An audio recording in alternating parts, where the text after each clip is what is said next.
किस्मतपुरा के गांव में रामू सोमू कहकर दो भाई रहते थे। दोनों उनके परिवार के साथ अगल बगल झोंपड़ी में रहते थे। दोनों उनके पिता का दिया हुआ नारियल के खेतों में काम करते थे। उन नारियल को मार्केट में बेचकर पैसे कमाते थे। रामू अच्छा आदमी था और दान करने का स्वभाव था। मुश्किलों में रहने वालों को उसके पास कितने पैसे रहते थे वो सब कुछ देता था। लेकिन सोमू तो एक नंबर का कंजूस था। बिल्ली को भी भीख नहीं देता था। उसके जैसे ही उसका पत्नी भी थी। एक बार रामू का बेटा बीमार होकर बिस्तर पकड़ लिया।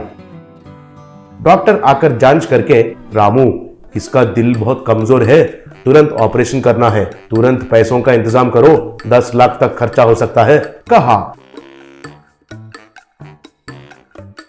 तब क्या करना है रामू को समझ में नहीं आकर रामू ने सोमू को उधार पूछा। तब सोमू, क्या 10 लाख उधार चाहिए? उसके बदले तुम्हारे खेत बेच दोगे? उस खेत का मूल्य तो 2 लाख से भी ज्यादा नहीं रहता है। किसको धोखा करने के लिए देख रहे हो? गांव में बहुत दान किया था ना पहले, जाकर उन सबसे पूछो। अब पैसे चाहिए कह रहा है, 1 रुपए भी नहीं है, अगर है तो भी नहीं दूंगा, कहा। यह सुनकर रामू बहुत दुखी हुआ। अगले दिन रामू नींद से उठकर देखा तो उधर एक छोटा सा मशीन दिखाई दिया। तब रामू उसकी पत्नी से, ये क्या है, कहां से लेके आई हो ये मशीन, किसका है, पूछा। तब उसकी पत्नी, पता नहीं, मैं तो वो मशीन को तुमने लाया होगा समझी, तो फिर उसे तुमने नहीं लाया है क्या, बोली। तब वो मशीन, मैं एक मायावी मशीन हूँ, गरीब लोगों की मदद करती रहती हूँ। आपके बच्चे के मामले में आपको मदद करने के लिए आई हूँ। आप मेरे अंदर नारियल का छिलका डालेंगे तो मैं आपको नारियल का तेल देती हूँ। वो ऐसे वैसे नारियल का तेल नहीं है, मायावी तेल है। अगर उस तेल को सर पर लगाएंगे तो टकला वालों का सर में भी बाल आएगा। अगर वो पिएंगे तो कौन सा भी बीमारी हो वो गायब हो जाएगा। तुम उस तेल को बेचकर पैसा कमाओ और तुम्हारी मुश्किलों का हल निकालो। दोनों उसे एक थैले पर रखकर गांव में आए। उस थैले पर होममेड मैजिकल कोकोनट ऑयल कहकर एक बोर्ड भी लगाए। तब रामू, आइए बाबू आइए, मैजिकल कोकोनट ऑयल बाल नहीं रहने वालों को बाल आते हैं, कौन सा भी बीमारी हो उसे ठीक करता है, एक बार इस्तेमाल करके देखिए, अगर वो सच है तो तभी पैसे दीजिए, आइए बाबू आइए, कहकर पुकारने लगा। तब लोग उनके पास आने लगे। उनके सामने नारियल के छिलके को मशीन में डाला तो तेल बोतल में गिरने लगा। दोनों मिलकर उन बॉटल्स को लोगों को दे रहे थे। कुछ लोग उनके बालों पर लगाने से उनको बाल आने लगा। कुछ लोग उसे पीने से उनका बीमारियां ठीक हो गए। ये बात गांव में फैल गया। अगले दिन से रामू नारियल के छिलकों को मशीन में डालने लगा तो तेल निकलने लगा। बहुत लोग आकर वो तेल खरीद कर जाने लगे। उनको पैसे भी अच्छे से मिलने लगा। उन पैसों से वे उनका बच्चे का इलाज भी करवाए। एक बड़ा सा घर और बंगला भी खरीद लिए।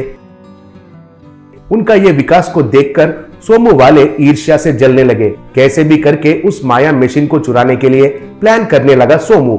घर में मशीन से रामू, माँ आपकी दया से हम अब अच्छा हाल में पहुंच गए, अब आपका जरूरत हमें नहीं है, आप कहीं और जाकर हमारे जैसे मुश्किल में रहने वालों का मदद कीजिए, कहकर दोनों उनको प्रणाम किए।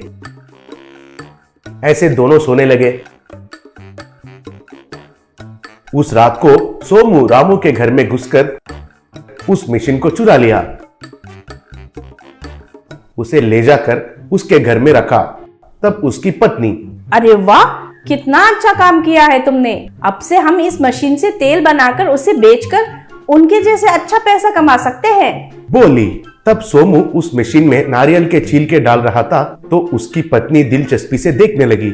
लेकिन उस मशीन में से सांप और बिच्छू निकलकर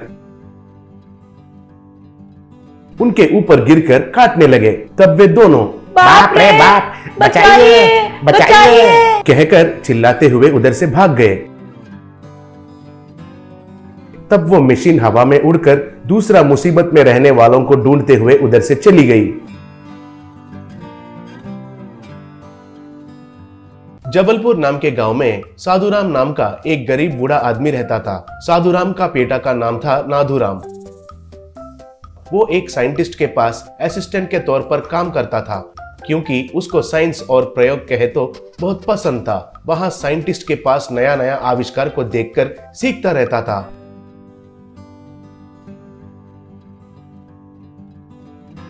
साधुराम हर रोज एक नारियल का व्यापारी के पास जाकर उधर उसे दिया हुआ नारियल को उसका रिक्शा में रखता था।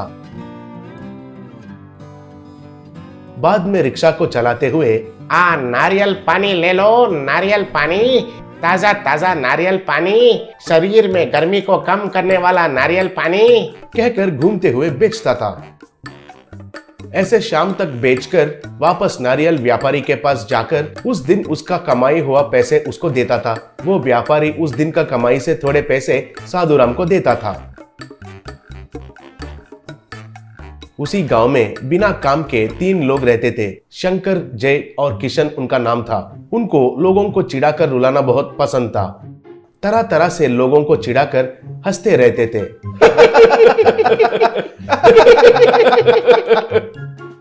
एक दिन उनका नजर साधुराम के ऊपर पड़ा। साधुराम एक पेड़ के नीचे उनका रिक्शा को लगाकर नारियल बेच रहा था। तब शंकर, अरे उस बूढ़े को देखो, हमने उसे कभी भी नहीं सताया था, क्या एक बार जाकर एक झटका दिखाएंगे क्या? कहा। तब सब लोग ने ठीक है कहकर जोश दिखाए। फिर वे लोग जाकर एक नारियल काटने का चाकू को और एक फिशिंग रॉड को लेकर आए। फिर उसके बाद तीनों धीरे से चुपके से उस पेड़ के पीछे जाकर उस पेड़ के ऊपर चढ़ गए। उनको ध्यान नहीं किया साधुराम, नारियल पानी ले लो भाई, नारियल पानी, ताजा ताजा नारियल पानी पियो भाई, नारियल पानी, आइए आइए, कहकर पुकारने लगा। तब किशन ने एक एक नारियल को फिशिंग रॉड से ऊपर खींच रहा था और वे तीनों उनको काटकर मजे से पीने लगे।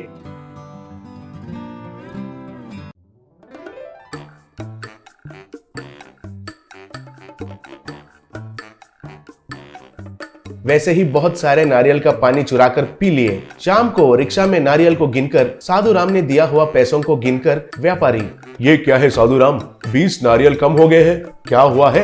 वो गाड़ी से तो कहीं नहीं गए तो होंगे? वो सब मुझे पता नहीं है, उन नारियल का पैसे तुमको भरना ही होगा, कहकर पैसों को कम करके दिया। तब साधुराम को क्या हुआ कुछ भी समझ में नहीं आया। और वैसे ही लगातार किशन लोग हर रोज पेड़ के ऊपर से नारियल को खींचकर पानी पीने लगे। शाम होते ही व्यापारी गुस्सा होकर पैसे कम करके देने लगा।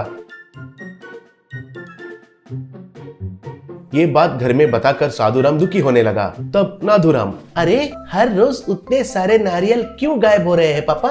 रुकिए, कल आकर मैं देखता हूँ, कहा। अगले दिन नाथुराम दूर खड़ा होकर देख रहा था। तब किशन लोग पेड़ के ऊपर से नारियल को खींचकर पानी पीते हुए दिखाई दिए। वो देखकर नाथुराम को बहुत गुस्सा आया। वो तुरंत जाकर साइंटिस्ट को ये बात बताया। तब साइंटिस्ट, इन येड़ों का बदमाशी रोज रोज बढ़ता जा रहा है, उनको सही सबक सिखाना होगा। नाथुराम, तुमको इन दिनों में रोबोटिक टेक्नोलॉजी सिखाया था ना, उसके मदद से मैं जैसा कहता हूं वैसे करके उनको सही सबक सिखाओ, कहा। तब नाथुराम एक नारियल का रोबोट तैयार किया। उसको लेकर घर आया। उसको देखकर घर में सब लोग हैरान हो गए। तब अपने पिताजी से, पापा, उन किशन का बैच ही हर रोज पेड़ के ऊपर से आपका नारियल को चुरा कर पी रहे हैं, इसलिए आपको नुकसान हो रहा है। उनको ये रोबो देख लेगा, कल ही उनका काम खत्म, कहा। अगले दिन नाथुराम रिमोट दबाते ही नारियल रोबो रिक्शा के ऊपर चढ़कर उधर सो जाकर उन नारियलों में घुल मिल गई। रिक्शा को लेकर साधुराम उस पेड़ के नीचे गया। पेड़ के ऊपर से किशन ने जब रस्सी फेंका तो वो रोबोट को जाकर चिपक गई। वो जितना खींचने से भी कोई नारियल तो ऊपर नहीं आ रहा था। तब रोबो खड़ा हो गया।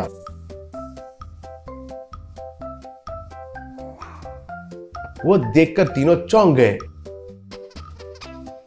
रोबो पेड़ के ऊपर चढ़कर तीनों को खूब मार के उन्हें नीचे फेंक दिया। फिर रोबो पेड़ के ऊपर से नीचे उतरकर तीनों को हवा में उड़ा उड़ा कर मारने लगा। वो झगड़ा देखकर सब गांव वाले इकट्ठा हो गए। तब नाथुराम ने गांव वालों से उन तीनों ने किया हुआ उस बदमाशी के बारे में बताया। बस गुस्सा में आकर सब लोग मिलकर उनको खूब पीटे।